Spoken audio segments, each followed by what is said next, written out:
Welcome back to my Facebook page Amit Haldar. তো গ্যারেজে সব কুঞ্চি কেটে রেখেছে আর তমাল উনুন তৈরি করছে। এটা দিয়ে আমাদের পিকনিক করার জন্য উনুন তৈরি করা হচ্ছে। সব কাঠ না, পাশে বাঁশবাগান আছে, ওখানে কুঞ্চি বাঁশ এগুলো সব কেটে রেখেছি। এটা দিয়ে আমাদের পিকনিকে রান্নাবান্না হবে। চারিদিক দেখুন বাঁশ পাতা সব পড়ে রয়েছে, সব কুঞ্চিগুলোকে কেটে আমরা ছোটো ছোটো করে নিয়েছি। চারিদিকেই সব পড়ে আছে কুঞ্চি বাঁশ, এগুলো দিয়ে রান্নাবান্না হবে আমাদের।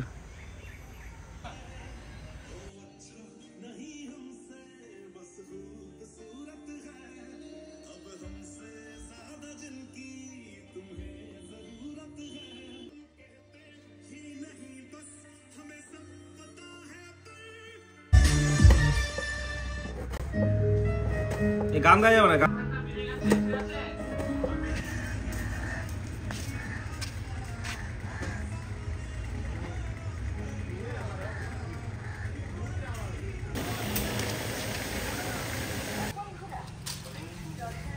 তো আজকে আমাদের উনুন উদ্বোধন করা হলো। এই যে রড উনুন, একদম কাঁচা উনুন। ভাত হচ্ছে, আর এদিকে এই যে সব কাটা রয়েছে এগুলো সব। আর এই যে আর একটা উনুন তৈরি করা হচ্ছে, এখানে মাংস রান্না হবে।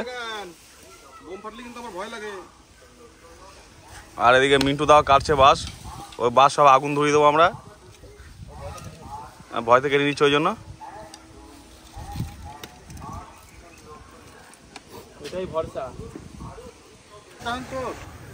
কড়াইতে আবার মাটি মাখানো হচ্ছে, এটা মাংস তৈরি হবে, রড মাংস।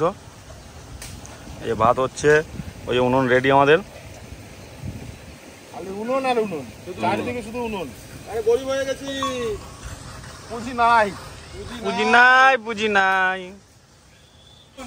বন্ধুগণ, আমরা আছলা বাস ঢুকিয়ে দিয়েছি। দেখুন, লোকে বলে আছলা বাস ঢুকাবো, কিন্তু আমরা ঢুকিয়ে দিয়েছি। একটু গিট ফাটানি আছে, বড় গরিব হয়ে গেছি। বেগুন ভাজা আজকে হবে, রোয়াট বেগুন ভাজা। ফোকাস বেগুন ভাজবো না ইয়ে ভাজবো আগে? রোয়াট বেগুন ভাজা দিয়ে দেবো। হ্যাঁ, আলু দিয়ে দেবো। আগুন নিভে গেল।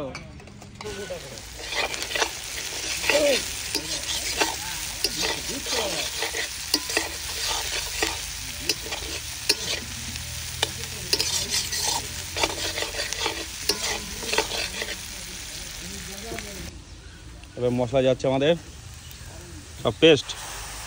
শুধু লঙ্কা এতে না, লঙ্কা আদা রসুন সব আছে। দাদা এটা একটু ধুয়ে একটু জলটা দিয়ে দিই। আদা আছে, রসুন আছে, সব আছে। তাও কি বেশি হয়ে গেল নাকি মশলা? বেশি হয়নি, আমার 3 মাসের চ্যালেঞ্জ হয়ে গেল, বুঝলি? 3 মাসও হয় না, কি বলতে 2.5 মাস হবে। মাংস চাপিয়ে দিয়েছি। 2.5 মাসের চ্যালেঞ্জ।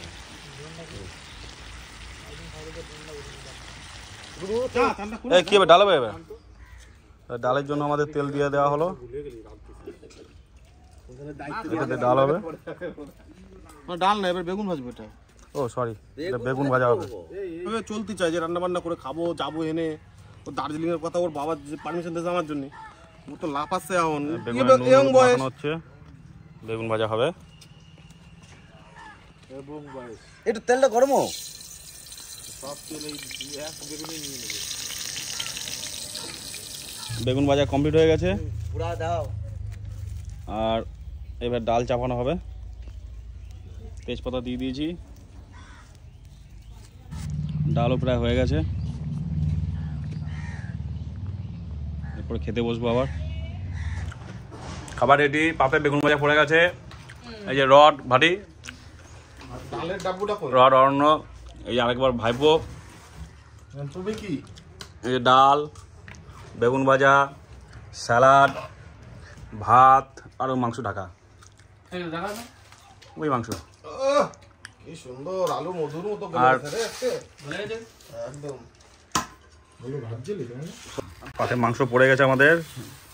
এরপরে মিষ্টি দই ওগুলো আছে, ওগুলো দেখানো যাবে না, আমাদের মনের মধ্যে আছে।